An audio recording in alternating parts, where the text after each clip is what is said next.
En 1984 nace propiamente la Sociedad de la Información. Y nace exactamente con una propaganda, con una promesa que me gustaría que veamos en este momento. Se trata del comercial que Apple lanzó en 1984 en pleno Super Bowl.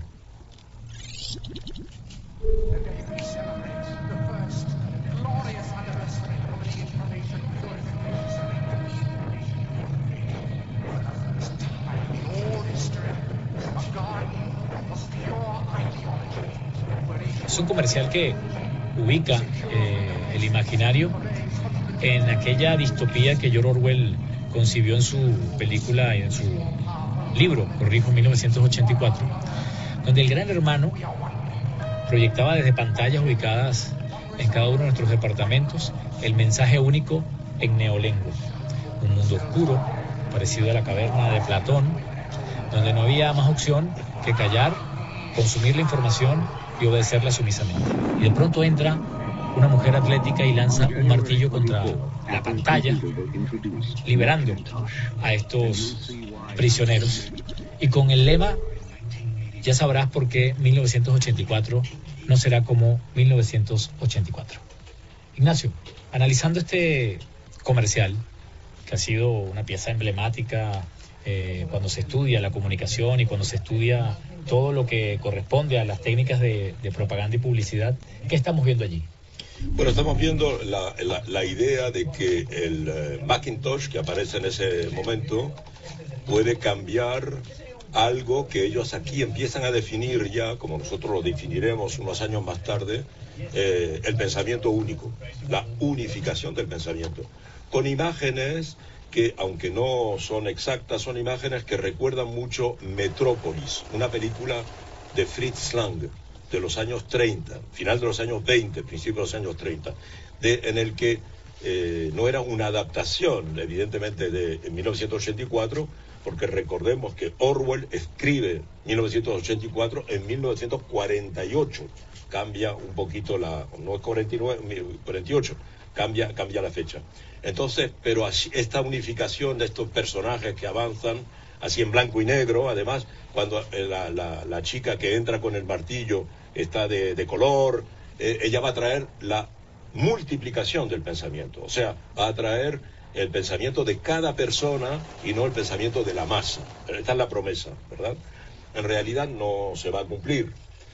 Recordemos también que en 1984 no se ha inventado aún Internet, pero ya esta misma propuesta es la propuesta con la que llega Internet en 1989, que es cuando se inventa Internet. Puntualmente en el 84 se populariza el ordenador. Es cuando empieza la carrera por el mercado para posicionar un ordenador en cada casa. Y quizá un poco lo que nos está diciendo Apple con este comercial 1984 es que se va a romper definitivamente el control mental. Ese control mental que para George Orwell se concentraba en un estado superpoderoso y en un autoritarismo que él de alguna manera asociaba al estalinismo, la plena Guerra Fría, y que además a partir de ese control mental se ejercía una absoluta sociedad de la obediencia, pero una obediencia que en el libro de George Orwell estaba basada en el dolor.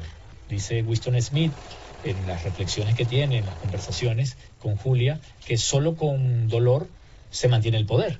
La distopía orwelliana es la distopía de una dictadura como ya el mundo la había conocido. Orwell en realidad se convierte en un profeta del pasado y no logra divisar hacia dónde iba el mundo, hacia dónde iba el mundo del control total, hacia dónde iba el mundo de la opresión y hacia dónde iba el mundo en el que en la Guerra Fría Estados Unidos se posicionaba como la vanguardia de ese mundo libre que tiene como fracción al individuo, el individualismo como la panacea y la antítesis de cualquier estado totalitario, de cualquier gobierno totalitario, de cualquier dictadura. Sí, exacto. Orwell, la idea de Orwell era, en su novela, era efectivamente criticar el estalinismo. No era criticar el fascismo, que acababa de ser derrotado. Sí. en la Segunda Guerra Mundial, que se termina en el 45, aquí estamos en el 48. Ya no queda el fascismo de Mussolini en Italia, no queda el hitlerismo nazi en Alemania, pero queda el estalinismo. Y él quiere denunciar el estalinismo, pero va mucho más allá, porque el objetivo de Orwell es decir que no solo con el dolor se controla una sociedad, sino con la vigilancia. Que en realidad, a partir del momento en que el Estado se propone de mantener bajo vigilancia permanente a cada individuo que constituye la sociedad, ese individuo está atemorizado y nunca puede hacer nada que transgreda las leyes colectivas que forman la masa. Aquí lo que está denunciado es la masa. La masa es la supresión de la libertad individual, ¿verdad? Y Mackintosh va a devolver la libertad individual. O sea que con este comercial se anuncia el fin de la masa, de la sociedad de masa, y se instaura una nueva sociedad de la cual vamos a hablar en el transcurso de esta conversación. Pero quería volver a Orwell y a una de las características de esta sociedad del hipercontrol, la neolengua. En esta distopía tenemos un ministerio que es el Ministerio de la Verdad, que es el que se encarga de las fake news, ¿no? Lo que hoy llamamos las fake news, que se encarga de las mentiras, o de la mentira que más conviene de momento al poder. Pero también está la policía del pensamiento. ¿Y de qué se encarga la policía del pensamiento? Se encarga de vigilar precisamente y producir una autorregulación en el sujeto en función de que su libertad de expresión sea ejercida en los parámetros que permite el gran hermano. Y para esto se ha creado una neolengua que fusiona palabras o que suprime directamente palabras, porque en la medida en que las palabras son suprimidas, es suprimido el riesgo de que se rompa la ley, ¿no? Este tema de la neolengua me parece importantísimo, porque quien controla la lengua, quien controla la lengua controla el pensamiento, y quien controla el pensamiento controla de plano al mundo. Tú ves de alguna manera que esto también ha sido superado por esta nueva sociedad del individuo tecnológico, es decir, la neolengua de Orwell como medida de control, la vigilancia de orwelliana como medida de control, ha sido superada por esta nueva era, que es la era que nace en 1984 con la era de la digitalización. La era que denuncia, el mundo que denuncia Orwell es a la vez un mundo pasado, como tú lo señalabas, pero también un mundo que él cree que puede venir. Curiosamente no adivina la llegada de la informática totalitaria como la tendríamos hoy, no la adivina. Pero sí que toca con esto de la nueva lengua, la novlengua, toca algo fundamental, que ya se había practicado durante precisamente los fascismos o el hitlerismo, que es la idea de que en realidad la sociedad funciona con eslogan. Hay que repetir eslogan, hay que repetir consignas y consignas. ¿Por qué? Porque la consigna te impide pensar. Si tú repites una consigna, no tienes espacio para tener un pensamiento crítico, ¿verdad? Por ejemplo, un ejemplo clásico de la novela 1984 es decir, la guerra es la paz. O sea, claro, cuando tú dices guerra, no hay que entender como desorden, sino que la guerra es la paz. Entonces, el sistema puede, porque estamos en eso, una especie de imperio que hace la guerra en permanencia, que será mucho más semejante al imperio estadounidense después de la Segunda Guerra Mundial que el propio estalinismo, ¿verdad? Entonces, y por otra parte, esa perspectiva que él dibuja, el mundo digital hará exactamente lo contrario, porque estamos en la era de las fake news y no estamos en el estalinismo. Ocurrió en democracia. Sí, sin defender el estalinismo, ni mucho menos, que era un sistema espantoso, ¿verdad? Pero evidentemente él se equivocaba en cierta medida, aunque lo veía venir, se equivocaba de denunciación. Igual que se equivoca cuando dice que es el Estado el que vigila a la gente. Obviamente eso es clásico, pero en la era en la que estamos no es el Estado el que vigila a la gente. Son primero muchas empresas privadas ligadas al mundo de la digitalización, y por otra parte también hay como un deseo propio de la gente de ser vigilado, porque la gente se exhibe hoy día. Fíjate que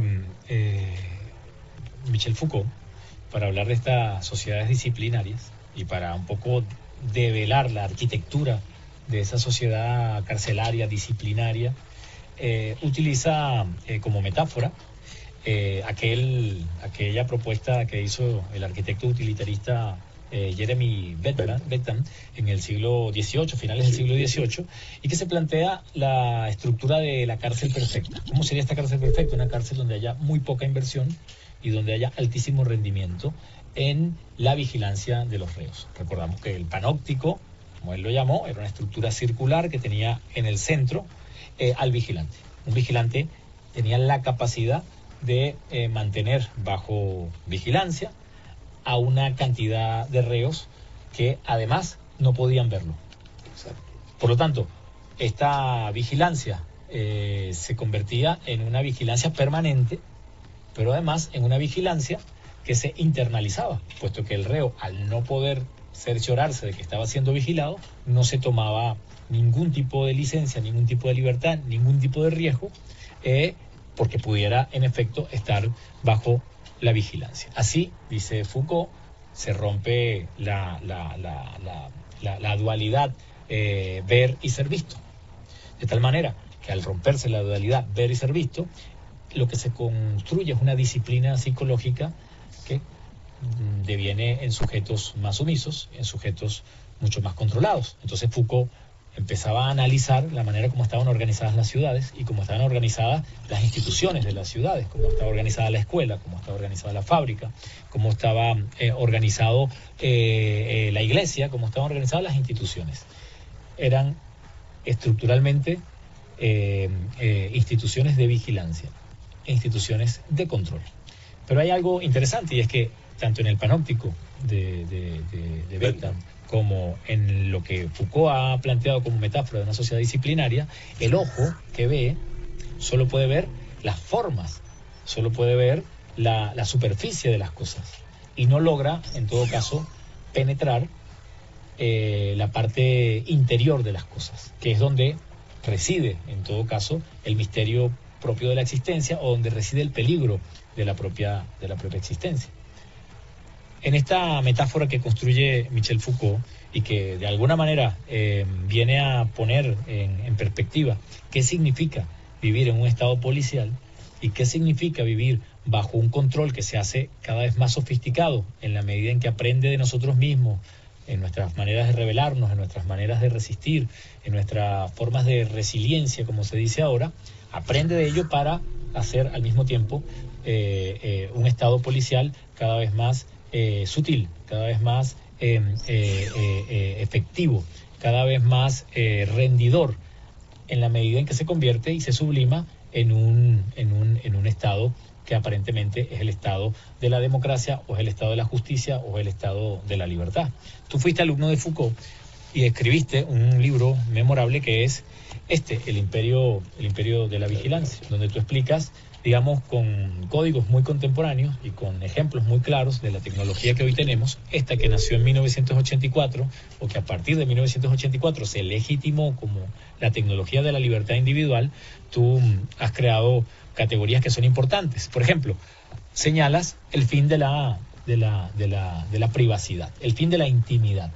¿Cómo el fin de la intimidad se puede convertir en el principio de un estado de control?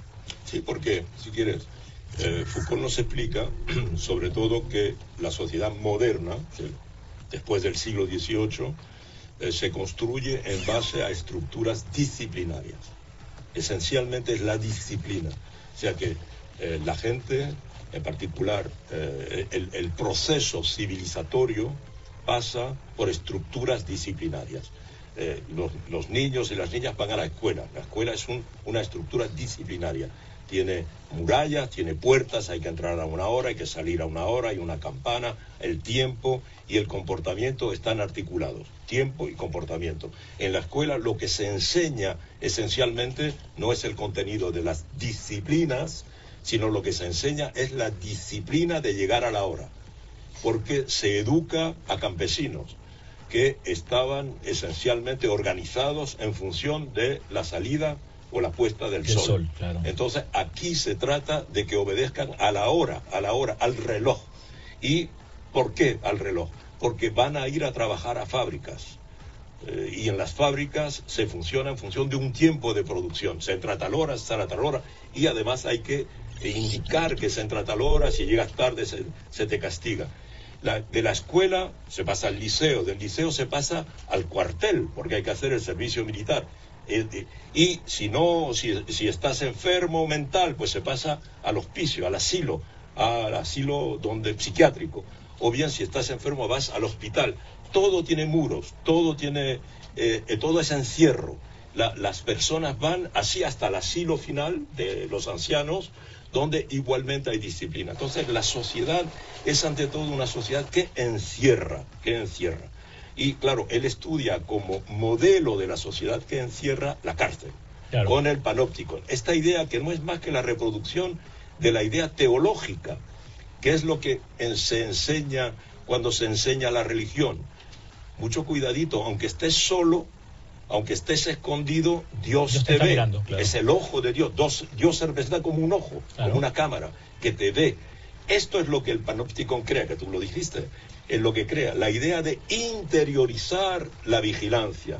Aunque esté solo, aunque esté en la oscuridad, aunque esté escondido en la oscuridad de mi habitación, no hagas nada porque Dios te está viendo. Estés, claro, donde estés, Dios te está viendo y te está juzgando y te está castigando eventualmente. Entonces, esto hoy evidentemente se ha cambiado completamente. Hoy lo que se quiere, como tú decías antes, Buñuel decía, un hombre encadenado no está prisionero en la medida en que sigue pensando libremente. Es un hombre libre, ¿verdad? Hoy lo que se quiere es que ese pensamiento del hombre controlado también se pueda controlar.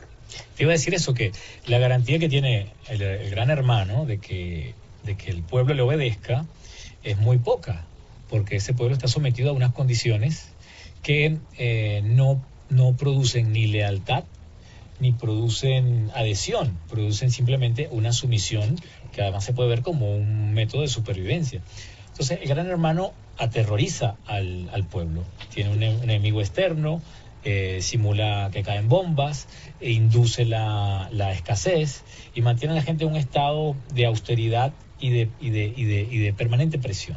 Pero además, el gran hermano dosifica tanto la información y la comunicación que hace que todo el mundo consuma lo mismo y busca como resultado que todo el mundo piense igual, que es la gran ambición de la tiranía, hacer que todo el mundo piense de la misma manera, cosa que es imposible.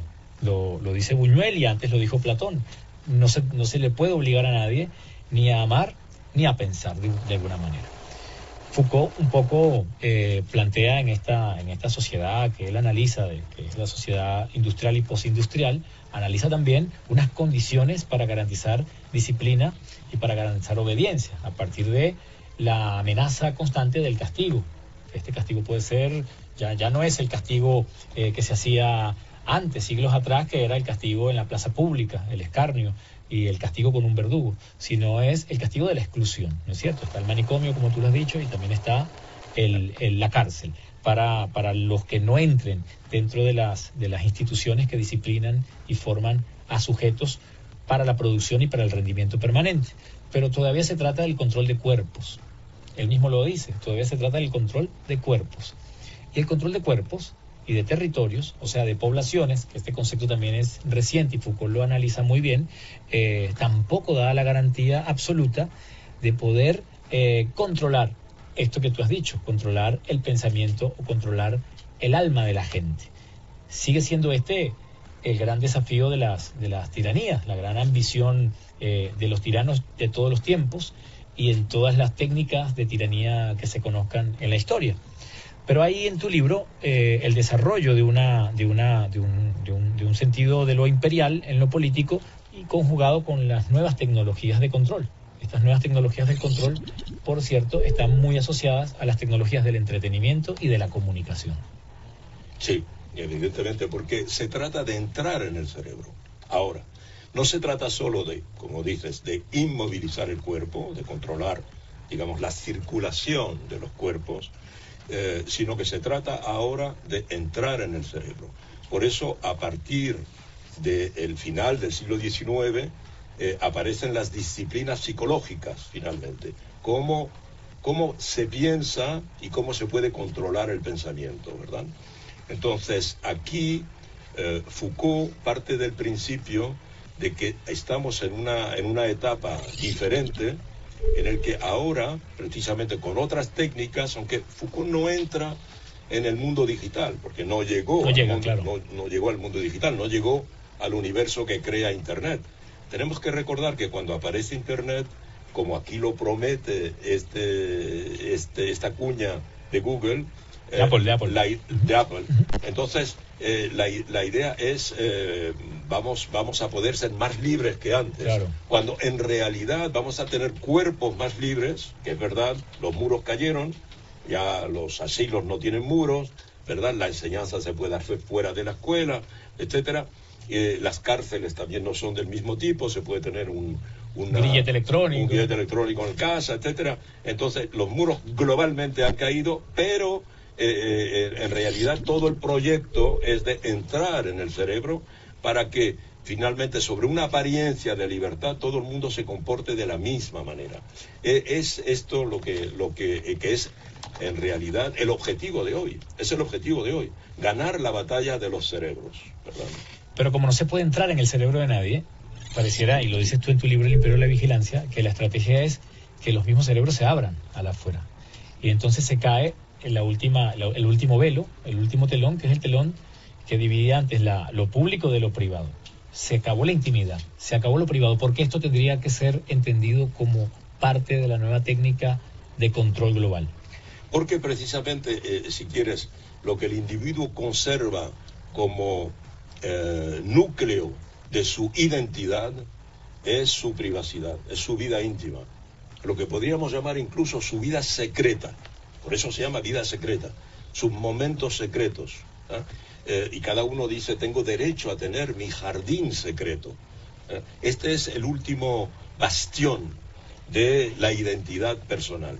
Y eso es lo que se trata de obtener. Por una parte, porque estamos en una sociedad globalmente de vigilancia generalizada. En este libro que tú enseñabas, del Imperio de la Vigilancia, la ilustración de la tapa son cámaras de vigilancia. Y hoy día las cámaras están en todas partes, muy disimuladas. Las tenemos nosotros mismos en las manos, ¿verdad?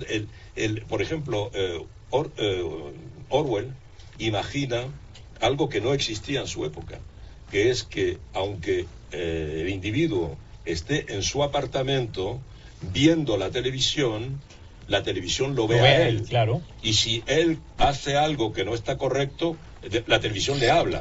Esto también lo había visto Fritz Lang en Metrópolis, cuando el trabajador va al baño, cree que en el baño está protegido, pero el espejo del baño es una pantalla.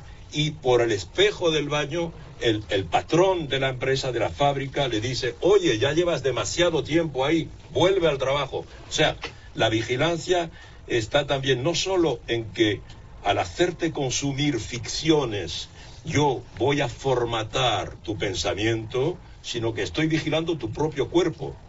Y recordemos que en el 1984 tampoco se puede leer lo que se quiere, los libros están prohibidos. Claro. Como Fahrenheit 451. Correcto. ¿Verdad?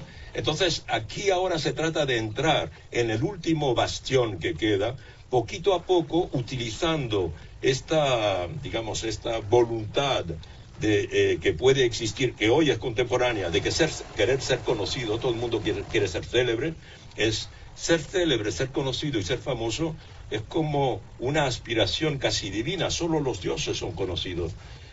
Solo se le ofrece culto a los dioses, ¿verdad? En cambio, hoy cada uno quiere tener un culto, que sea objeto de un culto. En esa medida, ¿verdad?, la gente se exhibe cada vez más de una manera para atraer la atención y crear, bueno, hoy se habla de influencer, ¿verdad? Entonces, es esta idea, la de al querer exhibirte, entonces estoy sacando los elementos constitutivos de este último núcleo de mi intimidad. Y entonces, a partir de ahí, yo puedo entrar con algoritmos, puedo saber exactamente qué es lo que le gusta a la persona, qué color, qué persona, qué libro, qué pensamiento, qué actitud. Y finalmente hoy los individuos casi no tienen secretos para las computaciones. La sociedad de las masas es la sociedad del espectáculo también. Y siguiendo a Foucault, esa sociedad de masas y del espectáculo disciplinó también nuestro imaginario y disciplinó nuestros deseos.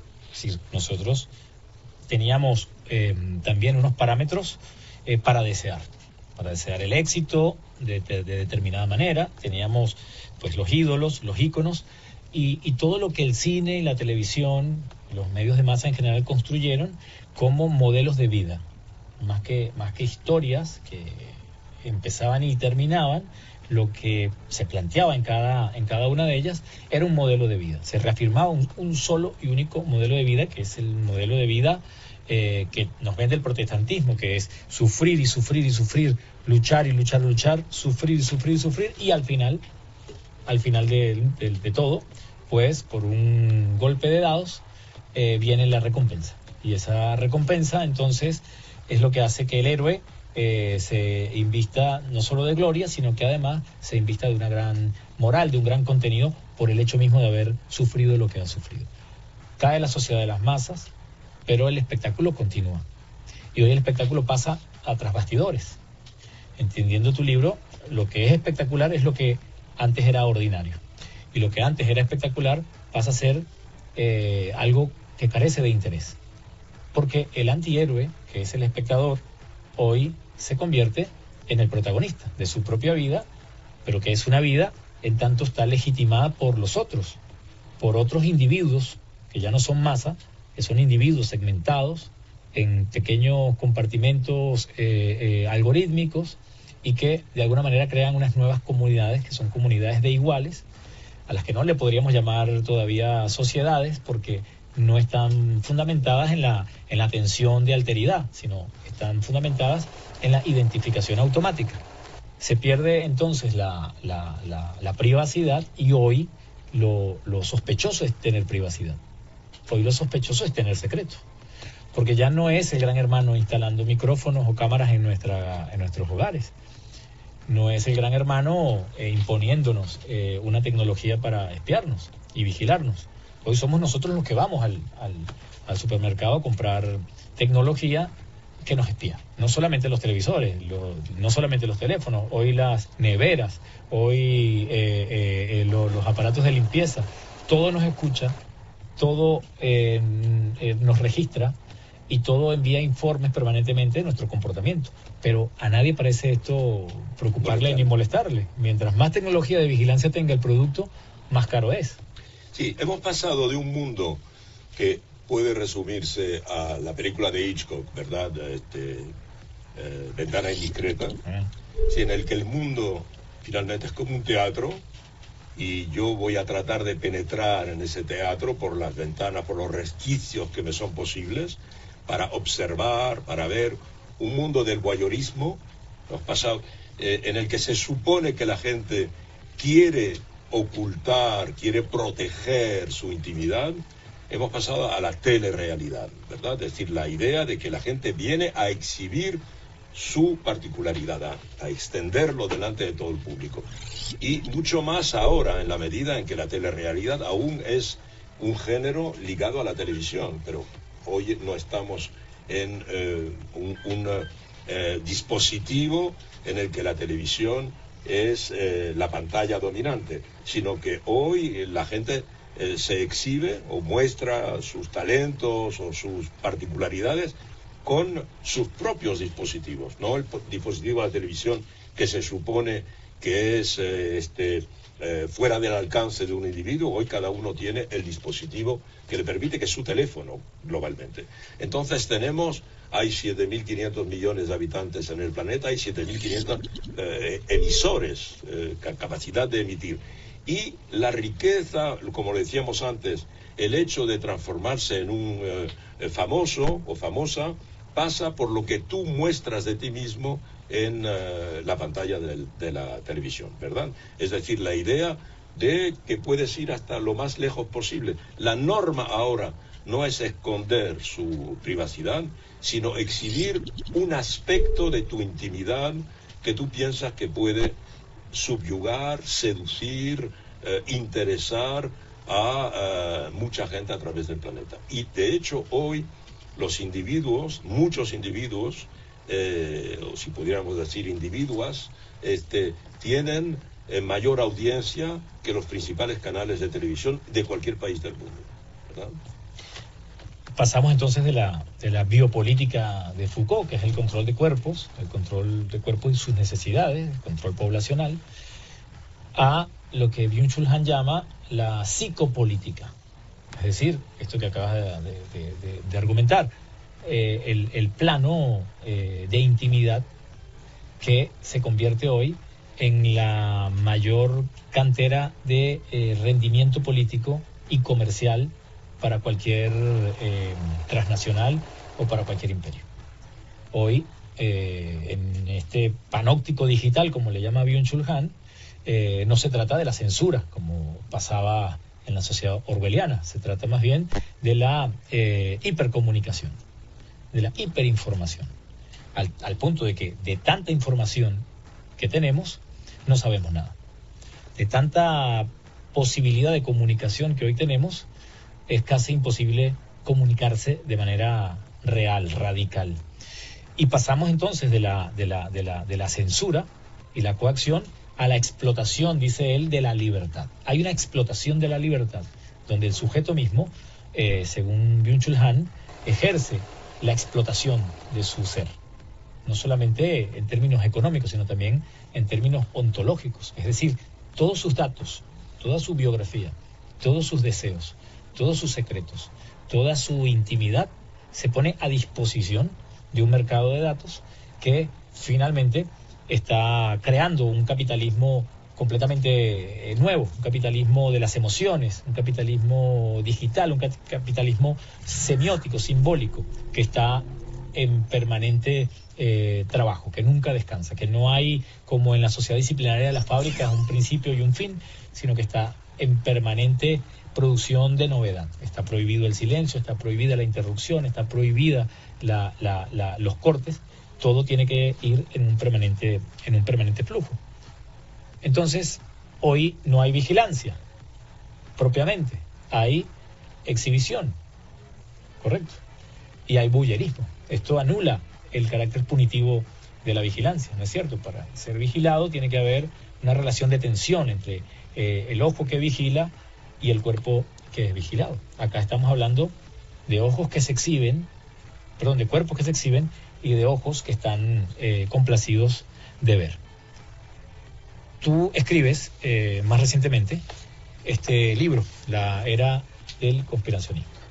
Es un libro magistral porque, una vez más, desde el análisis de la coyuntura, tú logras develar el problema de fondo que tienen las sociedades contemporáneas, las democracias contemporáneas, y que tienen también las posibilidades de construir un mundo completamente diferente.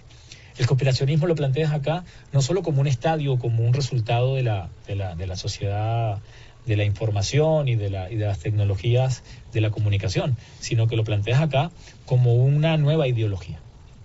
Una ideología curiosa porque es una ideología de la negación, una ideología negativa, en el sentido de que pone en sospecha cualquier tipo de procedimiento de verdad. Tú hablas de 3 crisis que ha producido esta era digital: la crisis epistémica, la crisis de la información y la crisis de la democracia.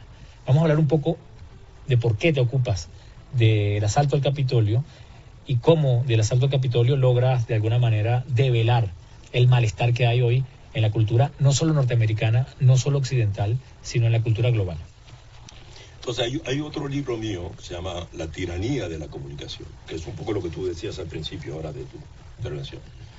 La comunicación se ha vuelto tiránica porque si no comunicas, no existes. Entonces comunicar no es una opción, tienes que comunicar. Dice el mundo en el que estamos, tienes que comunicar. Hoy más que nunca tienes que tener tus redes, tienes que estar presente, si no, no tienes existencia. Literalmente eres un ser sin cuerpo ni alma. Comunico, luego existo. Comunico, luego existo. Y entonces, en esta sociedad de la hipercomunicación, la censura, de la que tú hablabas, no se ejerce de la misma manera que antes, porque evidentemente la censura, esencialmente, ¿cómo se manifiesta? Se manifiesta por amputación. La censura solo es amputación. Sí, hay que cortar, hay que recortar, hay que impedir, suprimir. Hay que suprimir, hay que volver mudo a la persona, etcétera. Hay que quitarle la posibilidad de expresarse, o hay que cortar la obra, hay que reducirlo, hay que encerrarla, hay que prohibirla. Hoy no, la censura no se produce así, se produce no por amputación, sino por exceso. Por exceso. El exceso de la comunicación crea un muro que te impide ver lo que tendrías que ver para que fuese útil para ti. Es decir, toda esta abundancia de comunicación, de información en la que estamos, esta saturación de información en la que estamos, es la que me impide ver la información, la buena información, ¿verdad? Por ejemplo, hoy estamos como saturados de información sobre la guerra de Ucrania, ¿verdad? Pero toda esa información es para que en realidad yo no vea lo esencial de la guerra de Ucrania. Es decir, que solo oigo una parte del debate, porque en una guerra hay dos, mínimo, pero no oigo al otro. O no veo cosa importante, como yo digo, por ejemplo, es una guerra sin aviones, no me lo habían dicho, nadie me lo ha dicho. Es una guerra con mucha corrupción, por ejemplo, en Ucrania.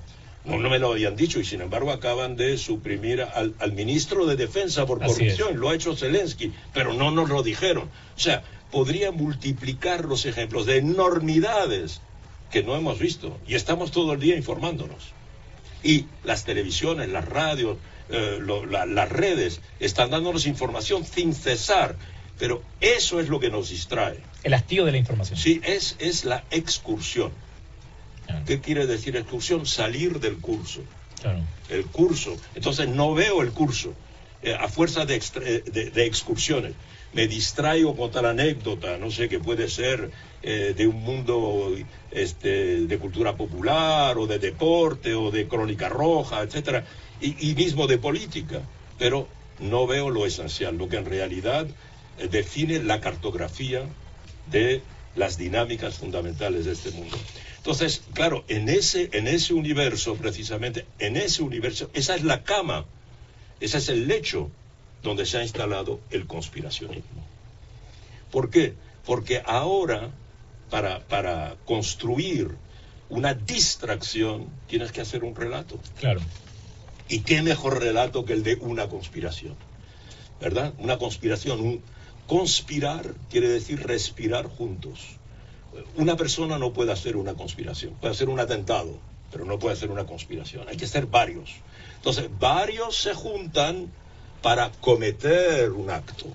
Eso ya es un relato, eso ya es una historia. Y entonces, el conspiracionismo es, en el mundo de hoy, en el que todo el mundo está tan distraído, vamos a contar una historia que se oiga, es lo que hace Trump, con su relato destinado a un público bien preciso, que es lo que digo en el libro. Entonces, hoy efectivamente se trata ya no de comunicar como antes, sino de reinventar la comunicación. Este fenómeno que es una revolución copernicana, ¿verdad?, que yo defino, tú lo sabes, como el cambio de la fórmula de Goebbels. Ya no es una mentira repetida 1000 veces la que produce una verdad, sino una verdad repetida 1000 veces la que se transforma en mentira. Claro. Es mucho más grave que lo otro. Claro, mucho más. Mucho más grave. Esa es la crisis epistémica. Esa es la crisis epistémica, exactamente. La desconfianza epistémica, porque ahora no sabemos qué creer. De ahí salen los terraplanistas, de ahí salen el Pizzagate, los que dicen que estamos en una realidad virtual, Quanon, exacto. Claro. Exactamente. Y todo este conspiracionismo además se da, como tú dices, por exceso de comunicación. Podemos decir lo que nos dé la gana. Podemos dudar de lo que sea porque somos ese individuo que entró con el martillo y rompió con el gran relato y rompió con la autoridad, y ahora cada individuo, como tú lo has dicho en tus últimas conferencias, se convierte en un Estado. Cada individuo es el Estado de sí. Cada individuo podría ser un Estado, cree que es un Estado. En esa cuña vemos que esa masa es silenciosa, no habla. Sí. Y hoy lo que no se permite es callarte. Tienes que hablar. En el mundo de hoy tienes que hablar, como decíamos antes. La obediencia hoy consiste en expresar la mayor cantidad de datos y la mayor cantidad de información. La orden hoy es habla. Tienes que hablar. Si te callas, eres sospechoso. Claro. No eres sospechoso por lo que piensas, eres sospechoso porque no piensas, o no dices, no expresas tu pensamiento. Con esto que dices, uno podría pensar que si el proyecto totalitario clásico, canónico, es que todo el mundo piense de una sola manera, hoy sería la fórmula diferente, que nadie piense, porque no hay tiempo para pensar y porque no es necesario pensar. ¿Por qué voy a pensar si yo tengo todo en el ordenador? Todo lo tengo en la nube, todas las respuestas y todas las preguntas que me pueda plantear, lo tengo en la nube. No siquiera me sé los teléfonos de mis padres, de mis hijos, de mis amigos, porque todo lo tengo ya programado, todo lo tengo completamente listo. Ahora, el conspiracionismo como ideología es una ideología que además de diluir como las verdades históricas y además de invalidar cualquier tipo de procedimiento de verdad, cualquier tipo de posibilidad de construir una verdad que es fundamental para el ser humano, que es fundamental para las sociedades humanas, también se convierte en una crisis de la propia palabra, en una crisis del propio sentido. A esto tú le llamas la crisis informativa. ¿Por qué? Porque esencialmente hoy algo que fue fundamental para toda, digamos, la práctica de la información, para el periodismo, y que eran los hechos, los datos, ¿verdad? Eso ya no es fiable. Ya no es fiable y ya no es creíble. Porque en razón, primero, de la desconfianza epistémica de la que hablamos, los medios han mentido tanto, no voy a recordar aquí las armas de destrucción masiva de Saddam Hussein, que nunca existieron, que dieron lugar a una intervención que ha causado más de 2 millones de muertos. Que fue además televisada por CNN. Televisada en directo, ¿verdad? Entonces, ahora ya hay una desconfianza, los medios mienten, ¿verdad? Pero es que además, en este contexto, al hecho yo le puedo contraponer otro hecho, claro, que me invento. Claro. Que me invento, como hace Trump, que me invento. El Washington Post, por ejemplo, el fact-checker de Washington Post, el verificador de hechos, verificador de afirmaciones de Washington Post, calculó que durante sus 4 años de mandato, Trump había dicho públicamente 35.000 mentiras verificables, claro, 35.000. Claro. Y es el presidente de Estados Unidos, el emperador, el dueño del mundo. Entonces, evidentemente, hoy la verdad alternativa tiene tanto valor como la verdad misma. Y hay tantas verdades alternativas como verdades afirmativas. El que conspira no está conspirando contra una verdad, sino contra lo que él considera ha sido una mentira institucionalizada, y por lo tanto él crea verdades alternas. Construye una narrativa en base a hechos alternativos, que son evidentemente diferentes. Mira, todos sabemos que el movimiento que más se extiende en Estados Unidos no es el Partido Demócrata o el Partido Republicano, sino que es QAnon. QAnon, claro. QAnon, con decenas de millones de seguidores, basado en un relato que es un relato totalmente inventado, que se puede demostrar que está inventado, y sin embargo es el que produce este fenómeno de blobización, como una bola de nieve que va creciendo, porque hoy la gente prefiere creer mentiras. No es nuevo. Sí. Freddy, sí. Pensemos que todas las religiones, con el mayor respeto hacia las religiones, están basadas en cosas inverificables. Mitos por lo menos. En mitos, evidentemente. En, digamos, actos que no corresponden a una lógica cartesiana ni científica. Entonces, ¿cuándo funciona de la misma manera? Se pueden crear mitos hoy capaces de movilizar a ciudadanos y ciudadanas que están en la hipermodernidad digital. Sí, pensábamos que no, que eso era para pueblos primitivos, como dicen los antropólogos. Pero no, el pueblo primitivo somos nosotros. Eso es lo nuevo. Lo nuevo es que somos una tribu, una nueva tribu digital, pero hemos perdido toda referencia, porque los hechos no funcionan, porque la verdad alternativa vale tanto como la otra, ¿verdad? Porque precisamente somos víctimas de narrativas que nos sorprenden, nos seducen, a las que adherimos, militamos. Entonces, claro, sobre ese relato, sobre esa construcción, están surgiendo nuevos líderes. Trump, Bolsonaro, Duterte en Filipinas, Bukele, en fin, no sé, todo una serie. Y ahora Milei, que tú decías, Milei en Argentina, que inventa un relato que evidentemente sorprende porque no corresponde a lo que un pensamiento razonable estaba acostumbrado a escuchar con respecto a un proyecto de dirección política. Eso te iba a decir. Estamos en un momento pospolítico. Estamos en un momento donde la política, tanto como la ciencia como las religiones, han perdido prestigio, han perdido dignidad por los fracasos con los que se han encontrado durante la historia, por el uso instrumental de cada una de estas instituciones y pensamientos en función de la opresión y de la perpetuación de las injusticias.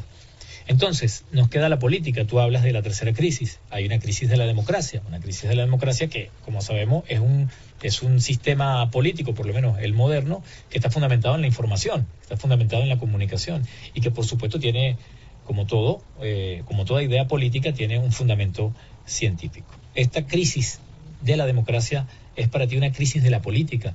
Ha muerto la política y, por lo tanto, tenemos frente a nosotros no políticos, sino sujetos que son tiranos desde el punto de vista epistémico, desde el punto de vista informativo y también desde el punto de vista de su ejercicio del poder o su existencia pública.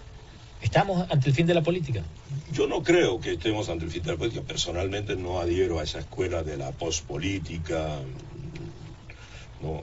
Y sigo creyendo en la razón, sigo creyendo en el cartesianismo y sigo creyendo que el mundo lo que necesita es más política y no menos política, evidentemente. Lo que ocurre es que la política ya no se transmite de la misma manera. Estamos en un sistema precisamente en el que las sociedades han sido sometidas últimamente, en particular, a traumatismos muy violentos y muchos dirigentes políticos no han estado a la altura, ni las instituciones políticas internacionales. En el mundo en el que estamos hoy, el mayor traumatismo es la COVID, ha sido la COVID, sí, del que no hemos hecho ni el balance siquiera. Entonces, claro, hoy estamos en un mundo post-COVID más que post-política, y la política no se puede construir de la misma manera como aquí no ha pasado nada. Igual que con la guerra de Ucrania, vamos hacia otro mundo, claro, porque no se puede decir, esta guerra es como cualquier otra. No, esta guerra es de una dimensión como solo ocurre cada 50 o 100 años. Primera Guerra Mundial, la Segunda Guerra Mundial, etcétera. De este nivel. El mundo saldrá de la guerra de Ucrania cambiado, con otra, con otra baraja política. Entonces, lo importante primero es ver lo que está siendo transformado. Con qué sentimientos los ciudadanos están actuando hoy día. Con un enorme escepticismo. La idea principal, tú la exponías antes, es la desconfianza epistémica. Lo que hoy caracteriza a la humanidad es que no se fía, y ha visto sucesivamente muchas dirigencias políticas de tal signo sucederse sin que los problemas se resuelvan. Y han pasado muchos años, no en todas partes, afortunadamente, pero evidentemente esta desconfianza hace que ahora el deseo de la tabla rasa es muy fuerte en muchos países. El que llega y promete tabla rasa es escuchado, ¿verdad? La Internacional decía, del pasado hagamos tabla rasa, ¿no? Del pasado sí. Hagamos... empezar de cero. Empezar de cero, volver a empezar de cero. Los anarquistas lo decían. Y también eran escuchados en el momento en que la era industrial, la edad industrial, había creado sus mayores injusticias. Hoy llegamos a un momento en que la humanidad está dispuesta a creer mitos no creíbles, con fe, porque creer lo increíble solo lo puedes hacer con fe, no con razón, con fe. Oye, pero la fe provoca evidentemente unos movimientos de adhesión tremendamente diferentes de los que obtienes con la razón. Y entonces por eso es el momento de los sentimientos, de las emociones. Por eso yo digo, por eso estamos en un momento tribal, fuertemente tribal. Mira, no es un milagro que el deporte y en particular el fútbol tengan el lugar que tienen, porque crean tribu. Sí. La gente ¿en qué momento vivimos desde el punto de vista del cuerpo? En el momento del tatuaje. Claro. El tatuaje, el nudismo y el tatuaje es lo que te da una identidad de superficie, es casi pleonástico decirlo, porque no tienes identidad en el cerebro, la tienes en la superficie y con eso te basta. Y cuando no lo pones en el cuerpo, te pones la camiseta de tu equipo local o nacional, y también es una manera de estar tatuado, de expresarlo de esa manera, ¿verdad? Entonces, esta nueva tribalización busca fe, no busca hechos, no busca verdades, no busca información demostrada, y por consiguiente es una humanidad mucho más difícil de controlar y a la vez mucho más fácil de seducir. Este momento es muy complejo, porque tal como lo planteas, el conspiracionismo nace como un gesto de duda, de disrupción con lo establecido. Y esto es todo lo que nosotros pensábamos que había que hacer en la izquierda. Cuando estábamos en plenos momentos universitarios, en plenas luchas callejeras, pensábamos que lo muy importante era que la gente despertara de las mentiras dogmáticas que tanto las falsas democracias como las dictaduras en América Latina habían instaurado. Y sin embargo, la duda que despierta el conspiracionismo no apunta hacia una liberación, apunta más bien hacia una nueva sumisión, hacia un nuevo comportamiento sumiso y muy reaccionario. Luego, desde el punto de vista filosófico, la duda es lo que ha movilizado todas las ideas nuevas, las revoluciones. Pienso, luego existe. Por supuesto. Sin embargo, la duda que nos plantea el conspiracionismo no es una duda que movilice, es una duda que paraliza, es una duda que no fecunda, es una duda que de fondo es misología pura, es decir, es odio a la razón, odio al propio pensamiento. ¿Cómo se puede dudar si no es desde el pensamiento? ¿Y para qué dudar si no es para poder reafirmar o afirmar verdades nuevas? Entonces el momento es extraño porque desde el punto de vista político aparecen en el escenario personajes como Trump o como Milei que parecieran ser los anarquistas del momento, parecieran ser los antisistemas del momento. Libertarios los llaman. Les llaman libertarios, pero son de fondo los que encarnan el pensamiento más reaccionario y más oscuro que ha tenido la humanidad. ¿Cómo hoy participar en las batallas políticas, en las batallas por el sentido epistémico, por el sentido de la comunicación, por el sentido del arte? ¿Cómo dar esa batalla en las redes sociales que son hoy el panóptico del panóptico? Las redes sociales que condenan a la imagen, donde solo la imagen produce sentido y satisfacción y adhesión, donde pareciera que el relato se ha suspendido, o cuando menos se ha fraccionado, y donde pareciera que toda idea estuviese completamente condenada o silenciada. ¿Qué hacer? Es que hay una contradicción, entre las muchas contradicciones que puede haber en una época tan compleja como esta en la que estamos, que es una contradicción entre, por una parte, esto que he dicho, que hoy día los ciudadanos, las ciudadanas quieren tener fe, quieren creer y no saber. Esto es fundamental. La gente busca creer y no saber. Queremos creer y no saber. Saber es menos importante hoy día que creer. Y por otra parte, esta, digamos, satisfacción de completud, de ser completo, que te procuran las redes. La persona, el individuo que está inmerso en las redes, como la mayoría de nosotros, no necesita más nada. Necesita que haya wifi o datos móviles. Claro. Ese es el oxígeno. Y una vez que tiene eso, lo tiene todo. Lo que tú llamabas, el individuo estado. Lo tiene todo. Tiene su distracción, tiene su sociedad con sus amigos, tiene su vida personal, su intimidad que puede salir y realizarse, tiene su momento de celebridad, tiene su vida económica, su vida social, lo tiene todo. Ya no le está pidiendo nada, o mucho menos que antes, a la política, porque las redes le dan la identidad y le dan muchas satisfacciones que necesita su personalidad.